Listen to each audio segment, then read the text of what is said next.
día siguiente de la buena pro. De la publicación de la buena pro. La firma del contrato, ¿de dónde se cuenta? Desde el día siguiente de la publicación. ¿Y los 8 días? Del otorgamiento de la buena pro o de la publicación. Del otorgamiento. ¿No? ¿De la publicación o del otorgamiento? No, del otorgamiento. Por ejemplo, digamos, tenemos un acto público. Hoy se da la buena pro y el consentimiento lo publican mañana. ¿Desde dónde se computa? Al día siguiente. ¿Ah? Al día siguiente. No, es acto público. Pues estoy diciendo un acto público. Al día siguiente de la publicación. ¿Ya? Por eso, es un acto público. Hoy no le dan la buena pro y mañana lo publican. ¿De dónde cuentan los 8 días? De la publicación. Al día siguiente. ¿Ah?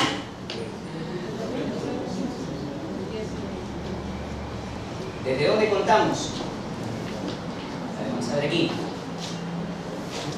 8 días hábiles siguientes de notificado el otorgamiento de la buena pro. ¿Dice la publicación? No. ¿Dice la publicación? No. Es el notificado, la buena pro. Por ejemplo, si estoy en un acto público, ¿desde cuándo usted está notificada? El acto público se computa desde el día siguiente. Sin embargo, la firma del contrato es así, va desde el día siguiente de la publicación. Mucho peor, eso me pasó una vez. Una vez estaba en un caso, me dijeron, ¿puedes agarrar este caso? Ya, yo lo agarro, pero me confié, no computé, ya iba a terminar el caso ya. Improcedente. ¿Por qué? Porque era un tema de plazo, ¿no? Por un tema de plazo. Porque se computó desde el día siguiente de la publicación. Por ejemplo, ahora, ¿qué pasa si es un acto privado? ¿De dónde computamos? De la publicación. Ahí sí. ¿No es cierto? Muy bien, pero en acto privado, claro, no tengo conocimiento cuando se publica, recién, pero en un acto público, desde el día siguiente de que tengo conocimiento de la buena. Muy bien.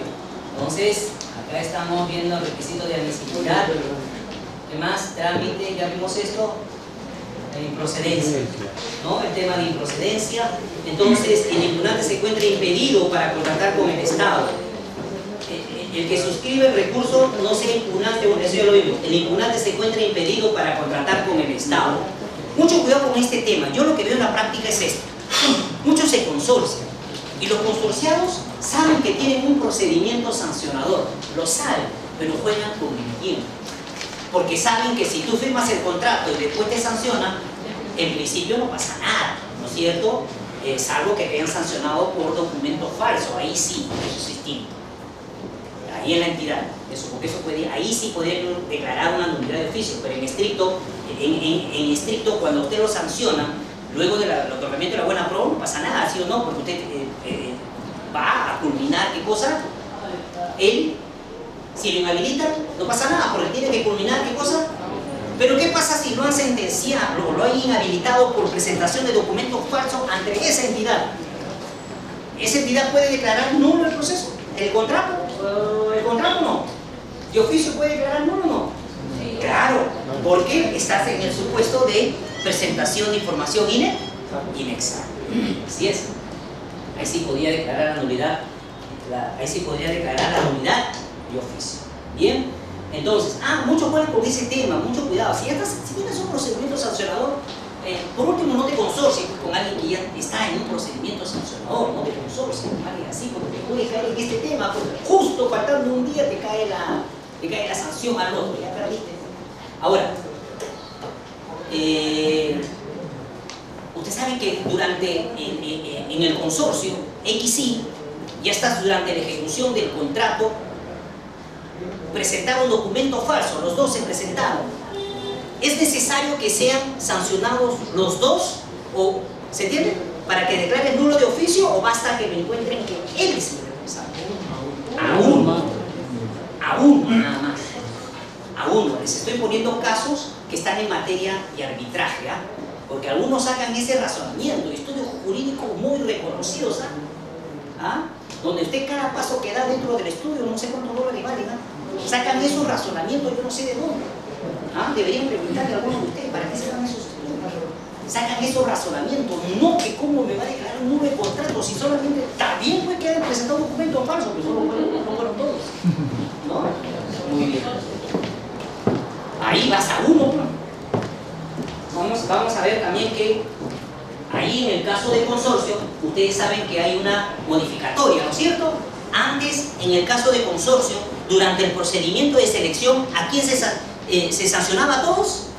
No, solamente al que era responsable, y si no se le encontraba responsable se sancionaba a todos. Sin embargo, pero en ejecución contractual ahí sí se le sanciona a todos. Sin embargo, ¿cuál es la modificatoria ahí? Que tanto para procedimiento de selección como para ejecución contractual, ¿qué cosa? Se sanciona a todos. Ya no hay ese tema de que durante el proceso se sanciona a uno. ¿Se entiende, no? Esa era la modificatoria, ¿no? Bueno, se encuentra incapacitado legalmente, bueno, se encuentra impedido e incapacitado legalmente, no sé, pues que... Claro, ¿no es cierto? O digamos, hay una persona, pues, que haya sido sentenciado, no sé, pues, le hayan quitado sus derechos civiles, no sé, para ese tema, ¿no? Impugnante que carezca de legitimidad procesal, eso ya lo vimos. Ya lo vimos este tema, ¿no? Legitimidad procesal. Interpuesto por el ganador de la buena prueba. Bueno, ya no. Por eso no existe conexión lógica entre hechos expuestos y petitorio, ¿no? En el petitorio desarrollas una idea y en el desarrollas una idea y en la fundamentación desarrollas otra. Entonces, cuando usted, digamos, participe en el tribunal, lo primero que tiene que revisar, ¿qué cosa? Es esto, pues, para traerse abajo la propuesta, no se vaya a discutir el fondo del asunto. Vea esos temas para ver si hay alguno de estos, invocas primero este tema como un medio de defensa, ¿no es cierto? Ese señor, pues, no vamos a discutir sobre el fondo, es improcedente este tema porque no hay una congruencia, no hay una conexión entre el petitorio y el fundamento y los fundamentos que ha desarrollado, ¿no? Siempre hay que ir primero atacar un recurso por ese lado. No sé si se ve. ¿Ven? No, vamos a ver. Acá se no ve, acá ya eso era bien. Listo. Bueno, a ver. ¿Quiere salir? Ya salió. Entonces vamos a ver unas cosas sencillas, no es cuestión de que memoricen este tema. El acto impugnado dentro de 5 días de la buena pro o conocido el acto, ¿no? Para la apelación. La entidad corre traslado al tercero afectado. Este tercero, señores, a ver, acá una pregunta, miren, este tercero es el llamado tercero administrado, ¿no? ¿Quién es este? El ganador de la buena pro. Supongamos que, ustedes saben que la entidad tiene que notificarle también a este señor, ¿sí o no? Tiene que enviarle, ¿qué cosa? Toda la documentación, ¿sí o no? Pero eso es en teoría, ¿no es cierto? Porque en la práctica las entidades se zurran en eso, ¿sí o no? Les importa un pepino comunicarle, ¿sí o no? En muchos de los casos veo este tema. Supongamos que yo soy el tercero administrado y yo les pregunto, ¿saben qué, señores? No me han notificado. Y el tribunal ya inició el proceso. ¿Qué me aconsejan ustedes? No te presentes. Como no te han presentado, no te han notificado, afectación de tu derecho de defensa, afectación al debido de procedimiento, déjalo que se trabaje todo ahí y después declaramos nulo de oficio, se retrotrae al momento de la notificación y la hacemos nula. ¿Qué me aconsejan ustedes? Ustedes dicen presentes en el momento. Debería ser porque educar sobre la administración y la que con todos los mitos con sobre, con todos. ¿Ya?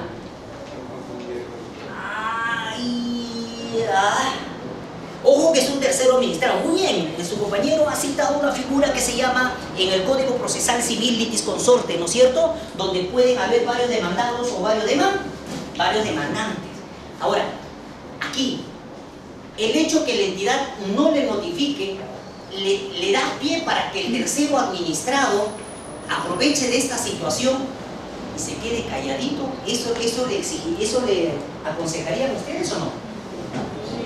¿Sí? Afectación a su derecho de defensa, por lo tanto, quédate calladito, compadre, no pasa nada. Y si siguen, ya fueron. ¿Qué dicen? En este aspecto tampoco hay en este aspecto no hay uniformidad en el tribunal. No hay uniformidad. ¿Por qué?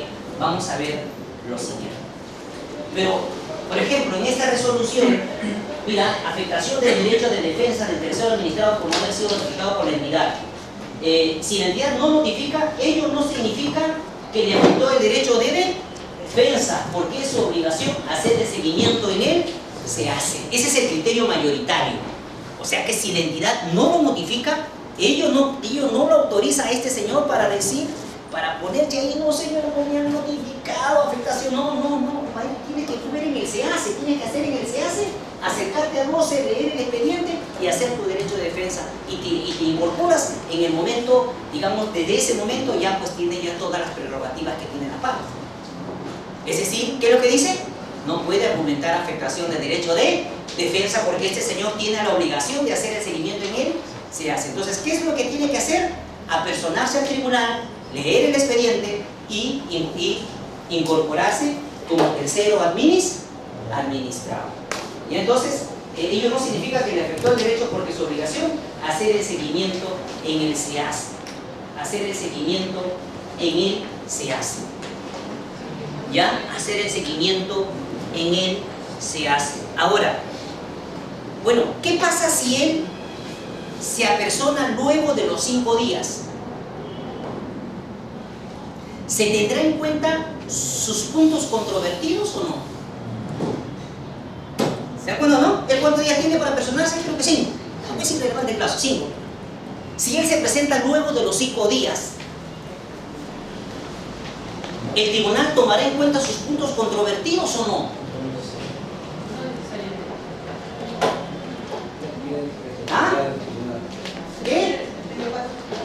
Ya pasó su plazo.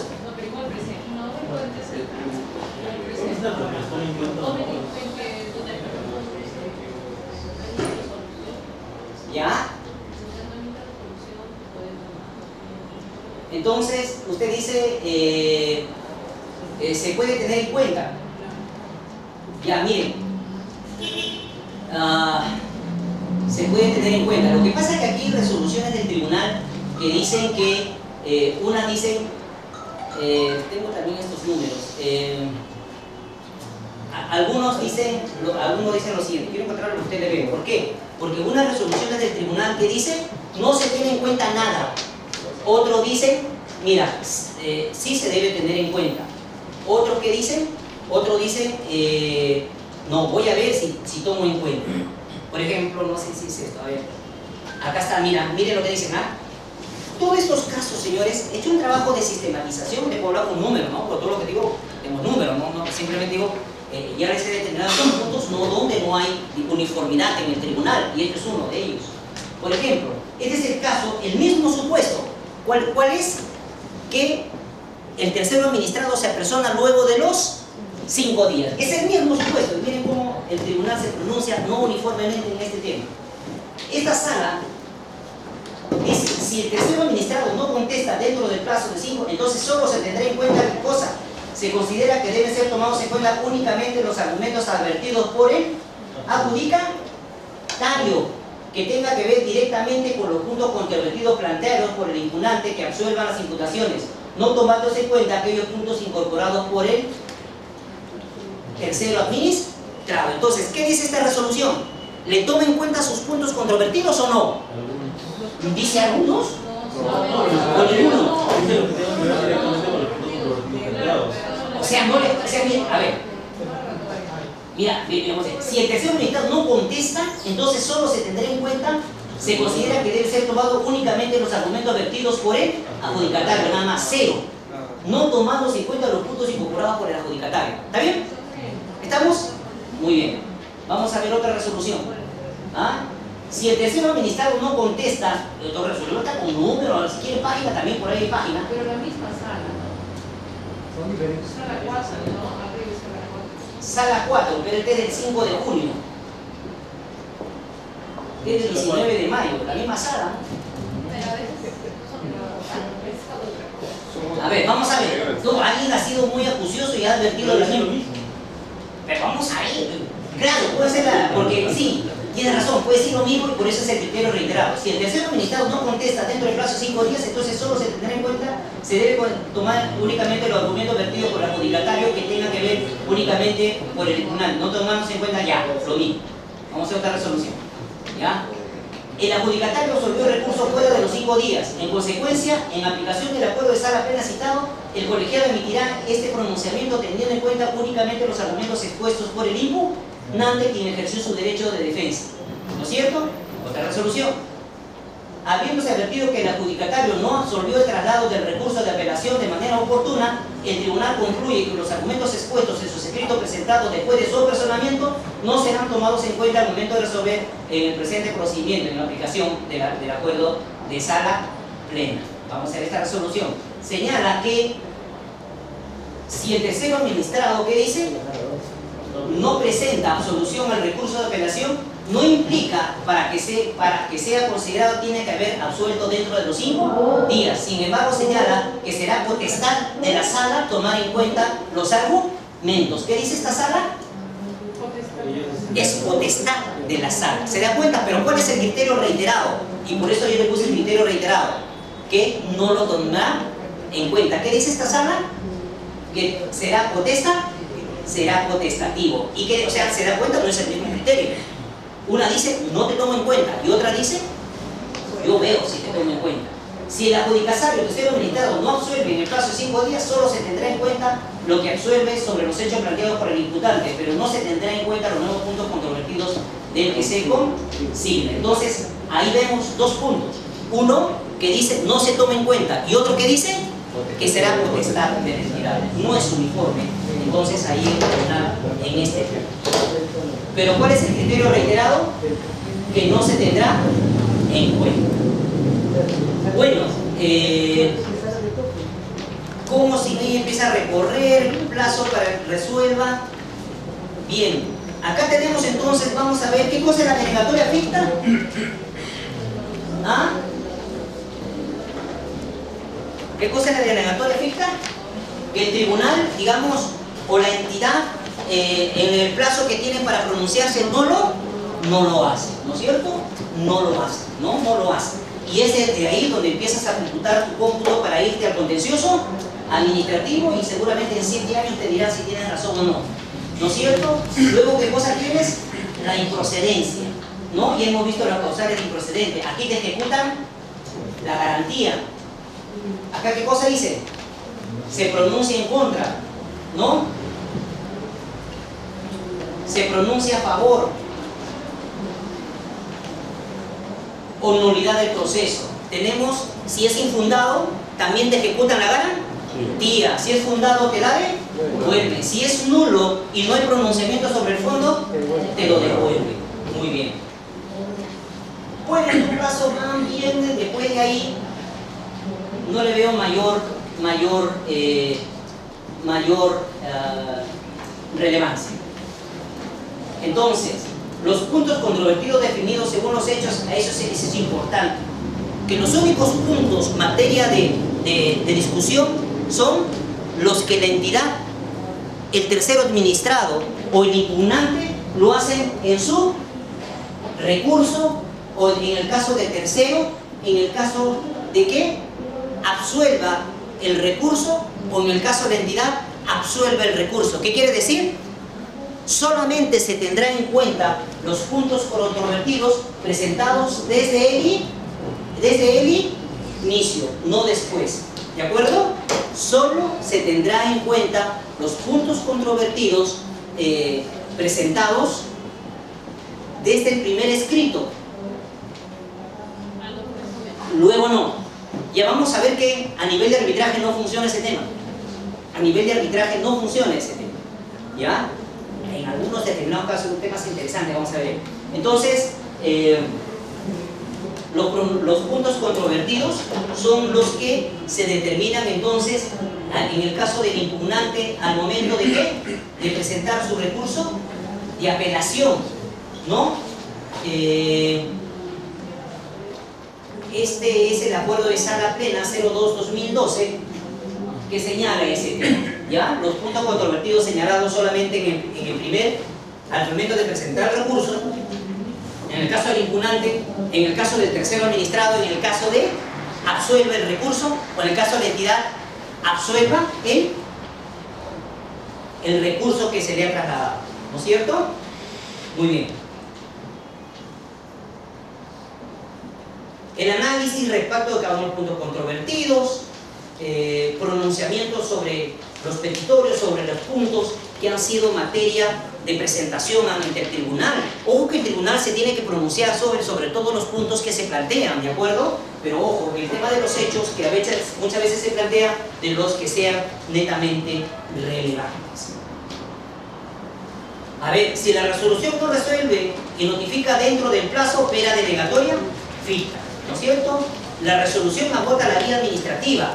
¿El tribunal podría declarar la nulidad de oficio de su propia resolución? ¿El tribunal podría declarar la nulidad de oficio de su propia resolución o no? Claro, de su propia resolución. ¿El tribunal podría declarar la nulidad de oficio de su propia resolución o no? ¿Sí? Así es. Sí podría el tribunal declarar la nulidad de oficio de su propia resolución, porque eso está ya ahí han aplicado supletoriamente, me gustaría enseñarles las resoluciones, pero hay resoluciones del tribunal que ya versan sobre este tema. Pero ahí, digamos, porque la ley de procedimiento administrativo aplica supletoriamente la ley de procedimiento administrativo y señalan que los colegiados pueden declarar la nulidad de oficio de sus propias resoluciones siempre y cuando sea por decisión de toda la sala. Sí pueden declarar la nulidad de oficio. Entonces, ¿cuánto tiempo tenemos para irnos al contencioso administrativo?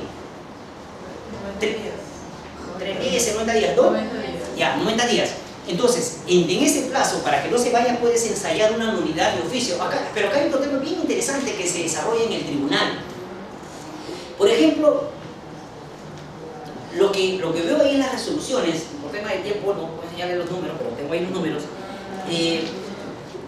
Hay algunas salas que son bien reacias a ese tema de nulidad de oficio. Ahora, el tema es, ¿podemos pedir nulidad de oficio?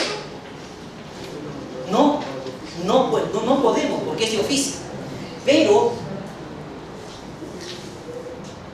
ahí pasa algo en el tribunal. Efectivamente, si tú presentas una nulidad de oficio, el tribunal pues, te va a repetir lo que dice la ley de procedimiento administrativo y te va a hacer sentir que lo que has hecho es lo peor que has hecho. ¿No es cierto? Te va a mandar al colegio. No se interpone porque es de oficio, además de eso se interpone como un recurso. Ya, esa cosa que está fácilmente lo podemos saber del libro de profesor Morón. Pero hay algunas salas que a pesar de que te han dicho todo eso, como te digo, te han hecho ya sentirte lo que has hecho ya. ¿Me entiendes? Es lo peor que has hecho. Yo te diría, hazlo. ¿Sabes por qué? Te traes tu amor por lo que ya sabes que hay algunas salas son bien reacias y te dicen se acabó, eso no va, improcedente se te dice. Pero hay otras salas que sí te dicen bla bla bla bla. Sin embargo, esta sala no es mérito a lo que él pide. Ojo, que cuando uno pide la nulidad, cuando uno pide la nulidad de oficio, señores, si alguien en su entidad pida la nulidad de oficio, nunca declaren la nulidad de oficio en base a lo que yo les pido, jamás. Porque el tribunal, por ejemplo, ocurrió con una entidad que le declaró nulo un acto porque, digamos, porque el participante se lo pidió y el tribunal, ¿qué le dijo? Es nula tu resolución que declaró nulo porque lo has hecho en base a él, y ahí va lo que dice, no, es era nulidad de oficio. Pero bueno, eso es un caso aislado. Pero el asunto es que en el tribunal, señores, presenten, pero jueguen con su tiempo de los 90 días que tienen contencioso administrativo. Porque hay unas salas que te van a rechazar de inmediato, pero hay otras salas que advierten que hay una afectación al debido procedimiento, para eso hay una afectación al debido procedimiento y declaran nulo su propia resolución. Tampoco ahí no hay un criterio uniforme. Hay algunas salas que, como te digo, te dicen todo y te mandan a tu casa, pero hay otras salas que emplean el CINE, es un tema de estrategia. Entonces planteen, claro, te van a decir de todo, pero no te vayas a topar con esas salas que te digan sin embargo y ganaste. No, Porque si vas al contencioso administrativo, pues ya es terrible, ¿no? Ahí, ¿cuánto vale una medida cautelar en el contencioso administrativo? Más de 1.000 soles. No, más de 1.000 soles una medida cautelar. ¿Cuánto tiempo demora? ¿Cierto? Bien. Entonces, si el resolutor no resuelve y notifica, opera la resolución agota la vía y solo procede a acción contencioso administrativo sin suspender su ejecución. Entonces, claro, eso es lo que dice la teoría. Vamos a la práctica. Si tú eres un privado, ensaya ese tema. Pide nulidad de oficio. ¿Ya? Pide nulidad de oficio. Si observas que hay afectación al debido procedimiento, entiéndase por esto la afectación, no sé, pues no te han actuado en un medio probatorio, no te han, digamos, hay un tema de afectación, tu derecho de defensa, una mala valoración, ya eso ya es un tema que, y estoy viendo que hay salas sí declaran la nulidad de su propia resolución, pero tiene que ser con, si son 3 vocales, con la votación de los 3, y sí hay, pero lamentablemente, como te digo, hay resoluciones que van en ese sentido, pero tú podrías argumentar, oiga tribunal, es la nulidad de oficio porque ya la sala también declaró la nulidad de oficio. No, pero lamentablemente no puedes hacer eso. Entonces sería bueno que en ese sentido exista un acuerdo sobre la pena. ¿Se puede o no se puede? Así es así. Muy bien, ¿alguna pregunta? Ahora, garantía se ejecuta cuando el juez, ¿no? Eso ya lo hemos visto, ¿no? Eso ya lo hemos visto, cómo se ejecuta y cómo se aplica la garantía para estos. O sea, para este escenario significa que cada sala emite una resolución en base a su criterio, Sí. de uniformidad. Sí, Y si así es. que yo estoy afectado con esa resolución, con una medida cautelar, bloqueo esa resolución. Sí, bueno, claro, efectivamente usted tiene, digamos, una medida cautelar, puede, por supuesto, puede suspender sus efectos. Pero cuando dice que cada sala resuelve según es autónoma, claro que sí, ya vimos una resolución del tribunal. Digamos que la sala 1 dicta una resolución, o pone perjurídicamente. Yo pongo una medida cautelar contra esa resolución, pero la puedo llevar a una sala 2 para que lo vuelvan a revisar el escenario. No, la misma sala es que declara nulo de oficio, la misma sala. Está bien, la sala 1. Sí. Ya, pero Usted ya está en el judicial. Ya, y dejó sin efecto lo de la sala 1. quiero que lo revise la sala 2 o la sala 3 o la sala 4. No. La misma sala. Pero, ojo, ese para el tema de la nulidad de oficio, eso es, si usted es un privado, ensáyelo, juegue con sus plazos de contencioso. Usted lo expone, da la verdad con todos que ha presentado. Cada sala tiene un criterio diferente ante un mismo escenario. Puede pasar Usted ese mismo tema. lo ha dicho, ha expuesto usted 3 posiciones diferentes con respecto a los 5 días de pronunciamiento, ¿no? Claro. Uno dice que no, otro dice que queda potestad y otro que solamente va a coger lo que corresponde a lo que ha hecho el demandante, que va solamente a considerar lo que ha hecho el demandante. Entonces, bajo ese escenario, ¿qué le digo? ¿No? Entonces, yo podría, si una sala 1 no es favorable para mí, pongo mi medida cautelar y hago de que me lo revise otra sala. No puede ser eso. Es la misma sala. Ahora, aquí hay un tema. Lamentablemente pasa esa situación. Pues. Lo que le dije en esta diapositiva, que llevaron un caso al tribunal y el tribunal le dijeron, oiga tribunal, por si acaso ya el año pasado me dijeron sobre el mismo punto similar, me dijeron blanco. Sí. ¿Y el tribunal te dijeron blanco? Sí, tribunal, me dijeron blanco. Ay, también yo soy autónomo. Yo digo negro. Eso es lo que pasa. Claro. Ahora, lamentablemente, como les dije al iniciar, señores, ahorita yo debería estar hablando no de resoluciones, sino de acuerdo de sala plena, no hay. Claro. Eso es tremendo. Por eso, ese vacío que hay se presta a que cualquier empresa pudiera hacer algo contra ellos mismos, porque no hay la uniformidad de acuerdo de sala plena. Exacto. Hay ese vacío. No debería ser así. Se podría llevar al Poder Judicial como un habeas corpus, porque la verdad es No puede tener la sala diferente que tenga los mismos escenarios. No hay. Y ese es un punto, digamos que, ¿cómo se solucionaría con acuerdo de sala plena? Pero hace 15 años no veo eso. Bueno. ¿Por qué no hay acuerdo de sala plena? Dime tú. ¿No es cierto? Y ese es un problema que, por eso que, digamos, en el tema de litigar, hay ese tema. por más que yo pueda estar convencido, es más, yo puedo haber sistematizado las resoluciones del tribunal 2009, 10, 11, 12, 13, 14, 15, ¿de qué me sirve si no lo puedo utilizar como antecedente? Ojo, pero me pueden rechazar, pero también me pueden aceptar, pero me la juego, no puede, es que eso no puede existir en un colegiado, pues. Todos tenemos derecho a que los colegiados tengan uniformidad. Imagínense que asiste pues el Tribunal Constitucional, que asiste la Corte Suprema. Entonces todo sería pues un garbanzal, ¿no es cierto? Nadie sabemos cómo, no, todos sabemos ya más o menos a qué nos sometemos, qué pasa si hay una situación, qué pasa si hay una situación en el tema que hemos visto del tercero administrado, cuál es el criterio uniforme, pero no existe. Ahora, se está trabajando que la norma placito para aquí, placito para allá, que estos temas ya están bien, perfecto, pero el tema de fondo, señor, ¿cuáles son los criterios uniformes? Eso es lo que quiero ver. Espero antes de cumplir los 100 años ver, pues, pero digamos, no lo veo hasta ahora, no lo veo. Me parece que no se está dando la debida importancia a este tema. Es por eso que muchas veces las controversias no llegan al tribunal, pues. Lo resuelven debajo de la mesa las entidades. Pues, ¿tú crees que voy a negar una garantía de 100.000 soles cuando sé que no hay uniformidad? ¿No? Puede pasar ese tema, ¿no? Y eso no genera seguridad jurídica, y como no hay seguridad jurídica, no afecta, ¿qué cosa? Hay la afectación de las inversiones por ese tema. Y esto es un tema que no solamente lo digo yo, este tema ha sido advertido en la exposición de motivos, que el tribunal debería trabajar en criterios uniformes, no lo hace. ¿Por qué?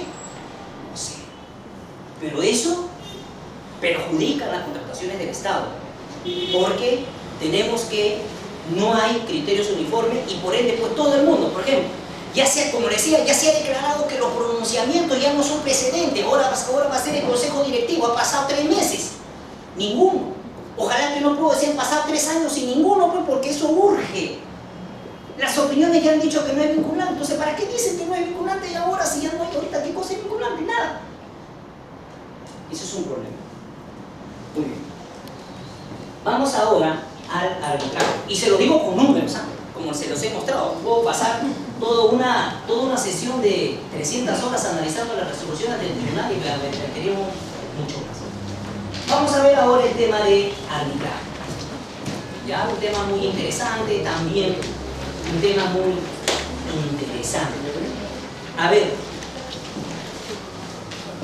Entonces, ¿cuáles son las materias aquí que no pueden someterse a arbitraje? Decisión de la Contraloría, entonces debemos de aprobar o no la ejecución de prestaciones adicionales. Miren, las prestaciones de enriquecimiento sin causa o indebido, pago de indemnizaciones o cualquiera que deriven de la falta de aprobación de adicional, aprobación parcial de prestación adicional. ¿Qué quiere decir? Por ejemplo, ¿el enriquecimiento sin causa será una materia arbitral? No, ¿no es cierto? Muy bien. Las indemnizaciones que provienen de la aprobación de un adicional, ¿será una materia arbitral? ¿Qué dice? No, ¿no es cierto? No. Muy bien, no. Ahora bien, aunque el enriquecimiento sin causa, lo que yo estoy viendo, hay algunos que analizan, no, pero no es materia arbitral, digamos, ¿a qué cosa es el enriquecimiento sin causa, señores?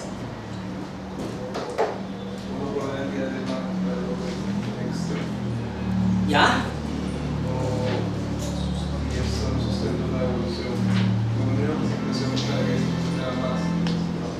¿Ya? O sea, yo realizo una prestación, pero sin proceso. O yo realizo una prestación adicional sin autorización. Por eso hay algunos dicen, no todo enriquecimiento sin causa está fuera del ámbito de contrataciones del Estado. Porque dicen, no, solamente, por ejemplo, si tú haces un adicional y lo haces sin autorización, ahí sí no procede que te reconozcan en la vía arbitral. Otros dicen que no. En total, el enriquecimiento sin causa está fuera, exento del ámbito de escuchos a dos posiciones, o veo en la práctica el planteamiento de esas dos posiciones, ¿no es cierto? Pero literalmente lo que la norma señala es que el enriquecimiento sin causa y las indemnizaciones que provienen de la aprobación de adicional están fuera del ámbito de contrataciones del Estado. ¿Qué quiere decir? Solamente si se aprueba un adicional, y esto, digamos, esto ha sido, o si se realiza una prestación de un adicional sin autorización, ¿procedería el reconocimiento sin causa? No, ¿no es cierto? Si hay una indemnización, por ejemplo, que proviene de la aprobación de adicional, procede, por ejemplo, procede en la vía arbitral, su discusión en la vía arbitral, entonces analizamos nuevamente este tema. Decisión, ¿cuáles son las materias que no pueden someterse a arbitraje? Decisión de la entidad o de la Contraloría de aprobar o no la ejecución de prestaciones adicionales. Eso queda claro con la norma anterior, ¿no es cierto? Peticiones, enriquecimiento sin causa o indebido, pago de indemnizaciones o cualquier otra pretensión que deriven ¿de dónde? De la falta de aprobación de prestación adicional. ¿Qué pasa si la entidad, por ejemplo, no apruebe el adicional y eso te causa un perjuicio? ¿Puedes ir a la vía arbitral? Nuevamente, ¿qué pasa si la entidad entonces no aprueba un adicional y eso te causa un perjuicio, por ejemplo? ¿Ah? No, a nivel arbitral. A nivel arbitral no. ¿Pero en qué otra vía sí? En la civil. Muy bien. Ahora, el plazo de caducidad. El plazo de caducidad. Antes era ¿cuánto? 15. ¿Ahora cuánto es? Ya no saben eso, es un tema normativo. 30 días, ¿no es cierto? 30 días. Con la norma anterior, el decreto legislativo 1017 era iniciar antes de la culminación de contrato, salvo el tema de vicios ocultos, ¿no es cierto? Ojo que el tema de vicios ocultos puede ser una materia arbitrable incluso luego de que se haya producido, ¿qué cosa? El pago, ¿no es cierto? En bienes y servicios 1 año y en obras hasta 7 años. Con la ley 30.225, lo que señala que se inicia antes del pago, la conciliación y arbitraje se inicia antes del pago inicial, salvo vicios ocultos, obligaciones posteriores. ¿A qué llamamos obligaciones posteriores? Por ejemplo, si hay una garantía comercial y no cumple, también puede ser materia que se puede discutir, también puede ser discutida en la vía arbitral, ¿no es cierto? Uno es los vicios ocultos, luego de que se ha producido el pago. ¿Qué otro tema es arbitrable? Por ejemplo, lo que señala ahí, obligaciones posteriores. La garantía comercial, pues, por ejemplo, en el caso de bienes, hay garantía comercial, dice 1 año, 2 años, 3 años. ¿Qué pasa si no cumple? Eso también puede ser incluido, según la nueva ley, para ser discutido en arbitraje. O sea, pero en estricto, la anterior norma decía que el arbitraje de modo genérico tenía que ser antes de que culmine el contrato. La nueva norma, ¿qué dice? Literalmente, antes del pago. El plazo de caducidad. Hay determinados supuestos, como son los que están acá, determinados supuestos como son los que están aquí, que antes era 15 días y ahora 30 días, ¿no? Y ahora 30 días. Estos son los supuestos de arbitraje, ¿no es cierto? Nulidad de contrato. ¿Qué pasa, por ejemplo, si usted firma un contrato de un contratista que no tenga RNP? Nulo de oficio, nulo en la vía arbitral. ¿Nulo de oficio? ¿Seguro? ¿Seguro? No firme el contrato, acá por nulidad de contrato. Nulidad, un supuesto de contrato. ¿Qué pasa si usted firma el contrato sin, ¿qué le dije? Sin el RNP. ¿Qué supuesto es? Nulo de oficio. ¿Cuál sería el supuesto de nulidad de oficio ahí? ¿Ah? ¿En qué supuesto estaría? Ah, pues señores, ¿en qué supuesto estaría? ¿Ah? ¿Cuál sería el supuesto de nulidad de oficio ahí? Señores, eso es un supuesto de nulidad, pero en la vía arbitral. no es una nulidad de oficio, por si acaso, eso es una nulidad en la vía arbitral, no es un supuesto de nulidad de oficio. Las ampliaciones de plazo, porque ya ustedes lo han visto, recepción y conformidad, obligaciones posteriores al pago final, ¿no es cierto? Ya lo hemos visto, como ahora resarcimiento de daños y perjuicios por incumplimiento de la entidad, respecto a las condiciones necesarias para el plazo de ejecución de obra, ¿no? Ustedes saben que la entidad, ¿cuántos días tiene para, antes de la firma del contrato en obras, tiene un plazo para, ¿qué cosa? Entregar el terreno, ¿qué más? Destinar a todo eso, ¿no es cierto? Y si no cumple un determinado plazo, paga una indemnización, ¿no es cierto?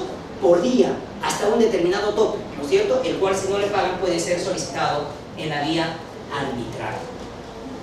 Discrepancia, bueno, respecto de adicionales, recepción de obras y vicios ocultos. Acá un pequeño ejemplo. Por ejemplo, vamos con la norma anterior.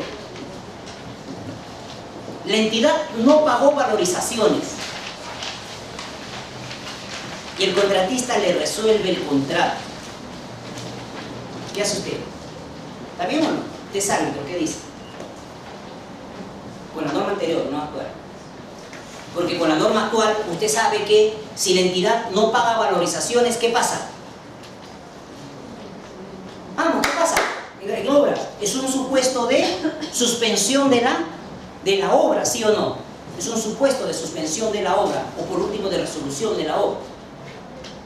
¿Qué pasa con la norma anterior? Si la entidad no paga valorizaciones, el contratista le resuelve y le dice: señores, les he apercibido y le he resuelto, ¿sabe por qué? Porque el no pago de valorización me causa una, ¿cómo se un daño económico, me perjudica económicamente, no tengo plata para continuar con la norma anterior. Hoy sí, no estoy hablando con la nueva norma, pero con la norma anterior. ¿Es un supuesto de resolución de contrato o no? Les he planteado un caso de una obra muy grande donde el contratista, una empresa española, resuelve por ese supuesto muchos millones de soles de una entidad, un caso bien grande, la Municipalidad Provincial de XXX. ¿Está bien o no? A ver, señores ingenieros, ¿qué dicen? ¿Supuesto de resolución o no? Ustedes son árbitros, ¿qué dicen? ¿Ah? ¿Qué dicen? ¿Está bien o no? Usted sabe que a la entidad, usted le puede resolver a la entidad solamente por obligaciones de cumplimiento esencial. Y la entidad le puede resolver a usted por incumplimiento de obligaciones esenciales y no esenciales. Pero los contratistas solo pueden resolver a la entidad por incumplimiento de obligación esencial.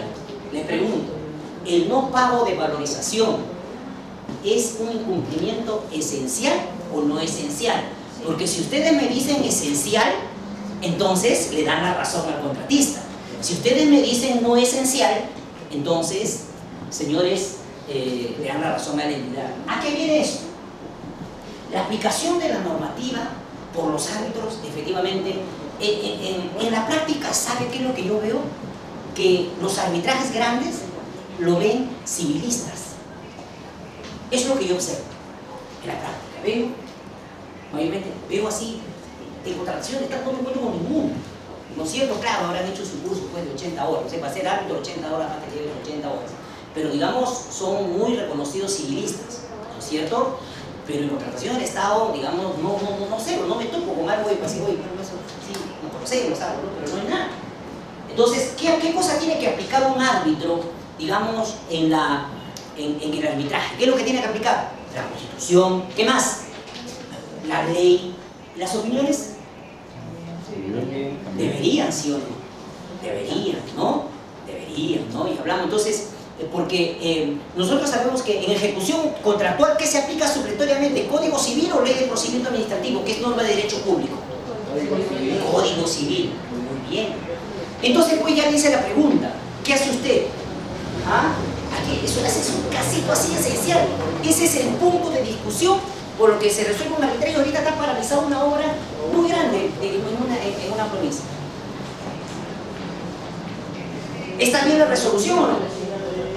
No, pues señores, ¿qué dicen? ¿Qué creen? ¿Está bien la resolución o no? ¿Ah? Si usted es privado, ¿qué hace? ¿Está bien la resolución? ¿O está mal? ¿Ah? ¿Es esencial o no esencial? ¿Qué cosa es una obligación esencial? Ya, ahorita lo vamos para recreo. Mire, la obligación esencial ya también ha sido definido por las opiniones. ¿Qué dice? Es aquella que es necesaria para el cumplimiento del objeto contractual. ¿La valorización es necesaria o no? ¿El pago de valorización sí o no? Sí. ¿Seguro? ¿No hay duda? ¿Sin duda ni murmuraciones? Vamos a ver esta opinión del 2009 y con eso nos vamos al recreo. ¿Qué dice? Ya se desapareció la campanita. Bien, vamos a ver. A ver, esta es una opinión del 2009 y le voy a volver a preguntar. 104-2009. Y dice así, que ya me escribió rápido. Por tanto, en la medida que las valorizaciones constituyen un pago a cuenta que se realiza en función del avance físico de la obra, manifestado por el contratista, verificado por el supervisor o el inspector y aprobado por la entidad, se concluye que el pago efectivo de aquellas no constituye una condición necesaria para la continuidad de las prestaciones a cargo del contratista previsto, por cuanto dichas valorizaciones no tienen por objeto financiar el cumplimiento de las obligaciones asumidas por este último, más aún si la entidad ha otorgado los adelantos. Supongamos que no. Vamos a ver la finalidad. Vamos a ver la finalidad de esta figura. Y dice, además, supongamos que no haya entregado el adelanto. Según esto, del 2009, digamos, según esta opinión del 2009, yo he preguntado a muchos respetables ingenieros y efectivamente dicen, sí, oye, ¿qué te pasa? Es un bueno. Y efectivamente, pues sí, es un pago. Si no, pues el contratista, ¿de dónde saca?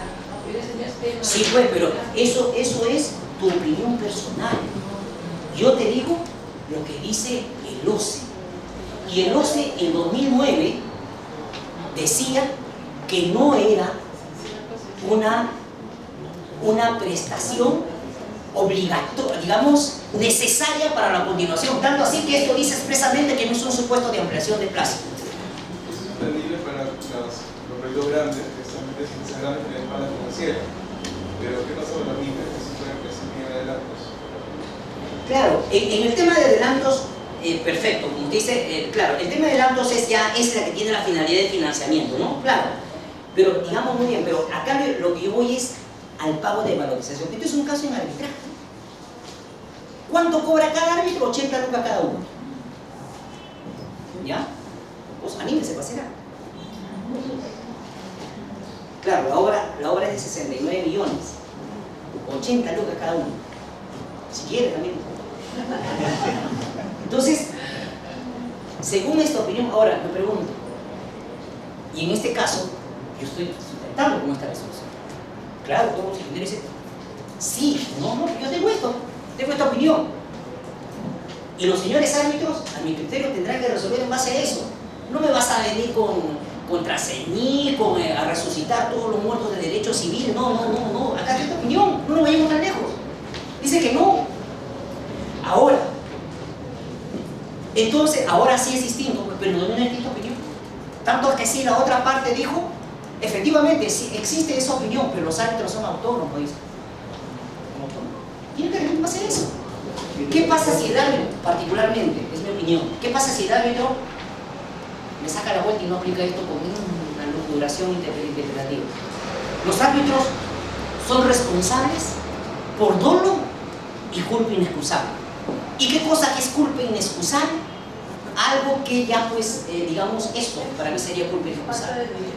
Una diligencia grave.